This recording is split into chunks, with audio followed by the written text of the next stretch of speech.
Hey everybody, welcome back to Black Cat Forge. I'm so glad you're here. Thanks for tuning in. Today we're going to be finishing up the chisel we're working on. Before we do that, as always, if you haven't, please go ahead and hit like and subscribe and hit the little notification bell. It'll give you updates, let you know when we post new videos. And it just helps keep me motivated to keep making these videos. Our subscriber count is going up. We're about ready to hit a historic level. I'm not going to tell you what the level is, but perhaps you might be the one that pushes us over this major milestone. Think about it. Could be you. Alrighty. So when we left off, this is where we were with our chisel. It looks pretty good. I'm happy with the handle. I love the handle, the hexing of the handle. And I do have to apologize for video one. I kept saying octagon. I had it stuck in my head. We were hexagoning the handle. 6 sides, not 8. So I'm going to put up here what I've done. What I've done is I want a 1-inch chisel. Right now, this is a little over 1 1/4 inches. So I went and I marked where an inch is, and then I just came up from where I figured center was, and I put the black lines. So what these black lines are, these are my grind marks. I'm going to grind with the belt sander till I get those down. Once I get that down, we'll have the width. And then on this side's really nice. This side here is just a little short. I'm going to grind this down till we match, and we're going to sharpen. That's our grinder work. We'll do some camera showing what we're doing on the grinder. Then the most important part comes next. That is when we are going to quench and temper this. I'm going to save my talk on that till we get ready for it, because no matter if you're making a chisel, a hammer, a punch, anything out of high carbon, a knife, the quenching and the tempering are the most important parts of making your tool and making it effective. So with that said, I'm going to move the camera over here to the bench grinder. We're going to start losing a little weight on this, and we're going to start getting our chisel to take its final form. So all I'm going to do is I'm going to start grinding this down to this line.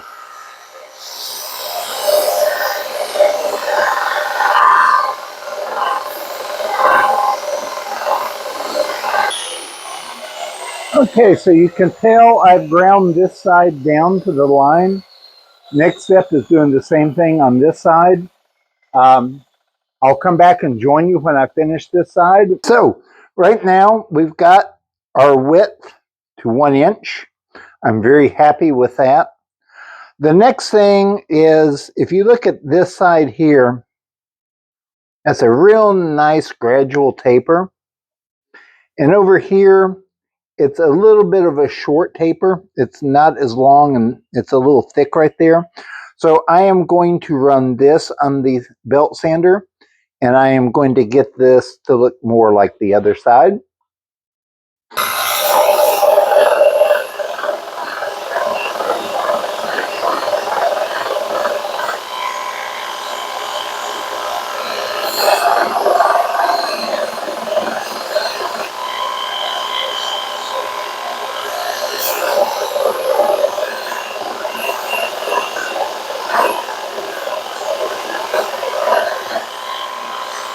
Okay, so here's where we are right now. I've got all the hammer marks out. I've got it fairly level. And I've got the blade flat.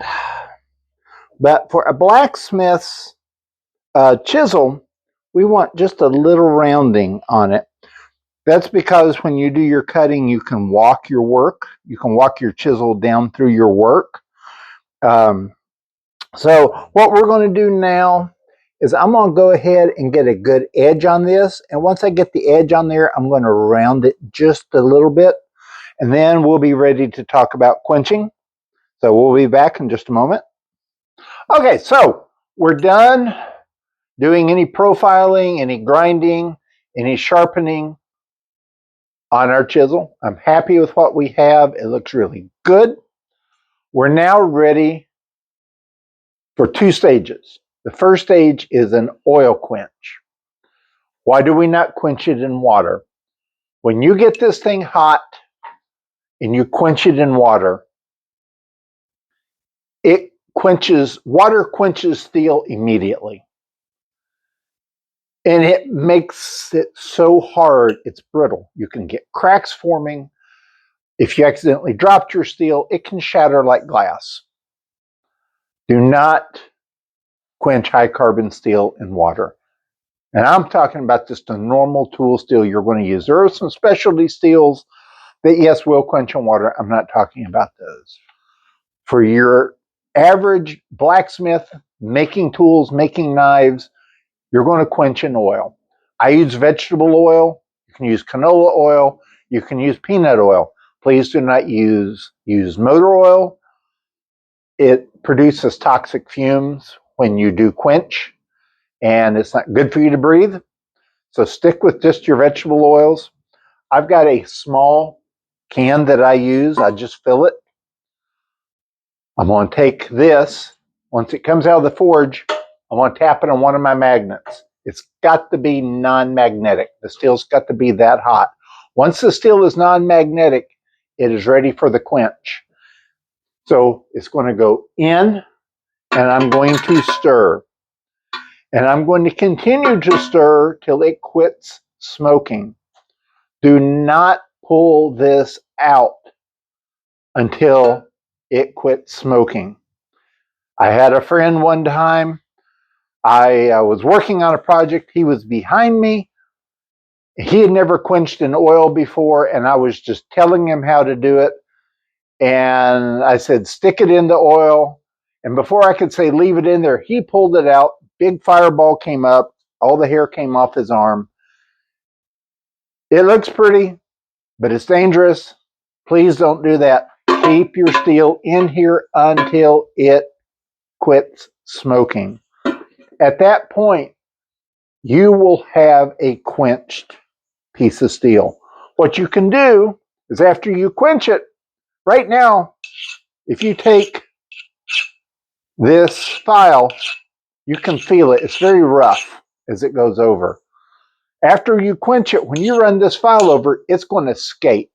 You're not going to feel it dig in at all. When it does that, that's your indication that you have had a successful quench. Now, your tool's not ready to be used. It has to be tempered. Now, what's tempering? Tempering is introducing heat back into the steel. It's going to start changing colors. So you're going to have to clean this face off. You're going to get all the oil off of it, and you might have to run it over with a file or your belt sander or a flat disc to get it shiny again. And if you have a coal forge, you can stick this on your coal forge, give it slow air. It's going to take a while. It doesn't instantly happen, but you have to watch because it will start creeping from the bottom up to the top. And you will see the colors coming. It will start turning like a light yellow, and it will turn straw color, then it will start turning peacock. Right before it starts turning that peacock blue, pull it out of the coal forge, and again, quench it in the oil.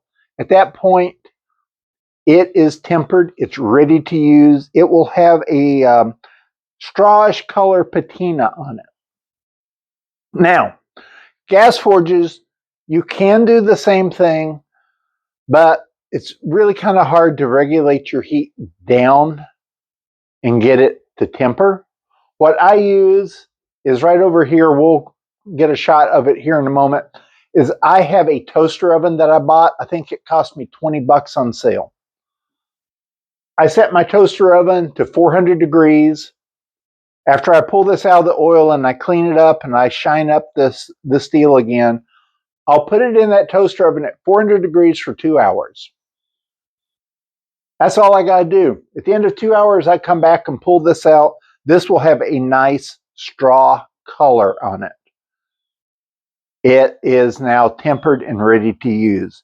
But let's talk about all the colors on tempering, because as you temper, The steel begins to lose a little bit of its strength, but it keeps its hardness, and the hardness will start going down as you go up in temper. So I'm going to put a little chart up here. We'll look at it. But basically, as you start going up higher into those blues and that gray, it still has some strength, but it's more flexible. Down here in the orangish and the strawish color, that's where you want to shoot for all your tools, because it's still strong, but it's more relaxed than very hard steel. And that's what you want to work your tools at. Now, just to remember, as you use this chisel and you go through your day and you use it and it's been on hot, and we've talked about this before, if you notice any changes in this steel right here, if it starts turning kind of a more of a dark, or it gets a purplish, it's lost its temper. It's lost its tool grade temper. What you'll have to do is just very simply, you put it back in the forge, you get it back to non-magnetic, you quench it in oil, and then you retemper it. That's all you have to do. But if after every 3 to 4 hits, you will quench this in a cup of water, keep this tip cool, you won't have to worry about that. Also, if you ever have to resharpen this, the sharpening will produce heat. You can pull your temper out if you're not careful. So every so often while you are sharpening this, if you're using a flap disc or a belt sander, stop, quench it in water, and continue on just to keep the heat down. So I'm going to get everything set up for quenching. I'll be back in just a moment and we'll talk about what we have to do next. Okay, so I'm standing outside with my quench oil.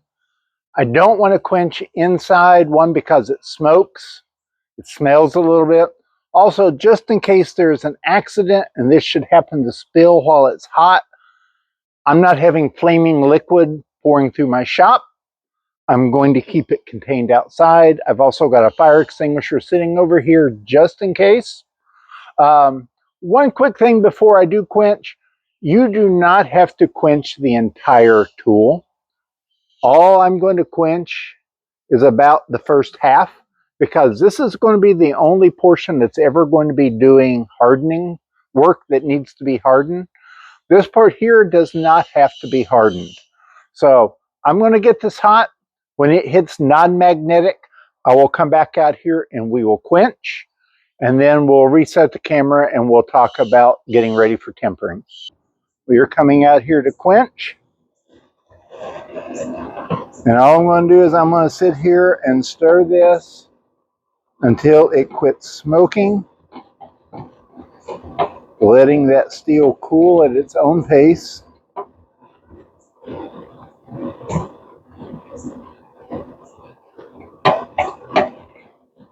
One thing while I'm doing this, if you're ever quenching in the wintertime, don't just put your steel in the oil that's cold. Get you a piece of scrap metal, heat it up, toss it in there, put it in there, leave it in there. That will heat the oil up to 100 and something degrees. It'll be a lot easier on your steel. Okay, so we're pulling this out.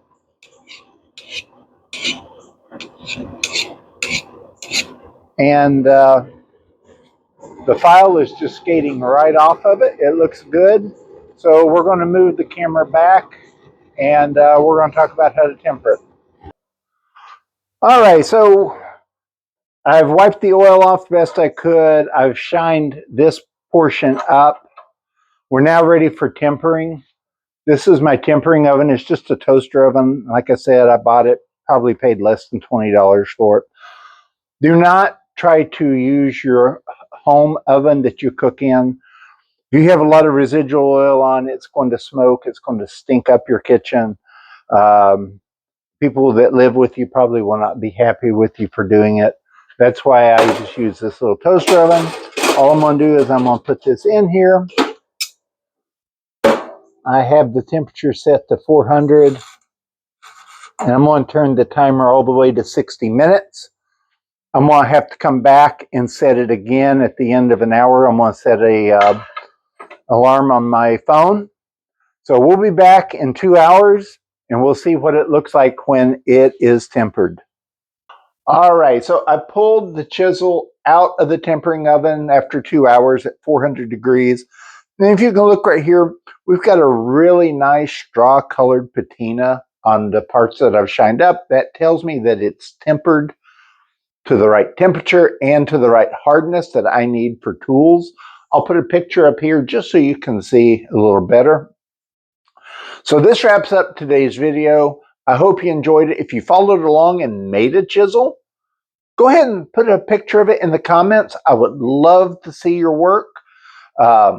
It just lets me know that you're following along and that you're enjoying the videos. Also, if you haven't hit like and subscribe yet, please go ahead and do that for me. It just helps keep me motivated to keep wanting to make these videos for you. And again, like I had said earlier, we're almost at a major milestone in our followers. So you might be the one to help push us over that magic number.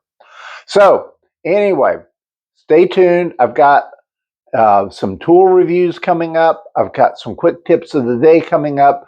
I'm working on our next project in the Blacksmith 101 series. It's going to be tool related as well. It'll be a tool that you can use in your shop for a very long time. So stay tuned. Safe blacksmithing, and I'll see you later.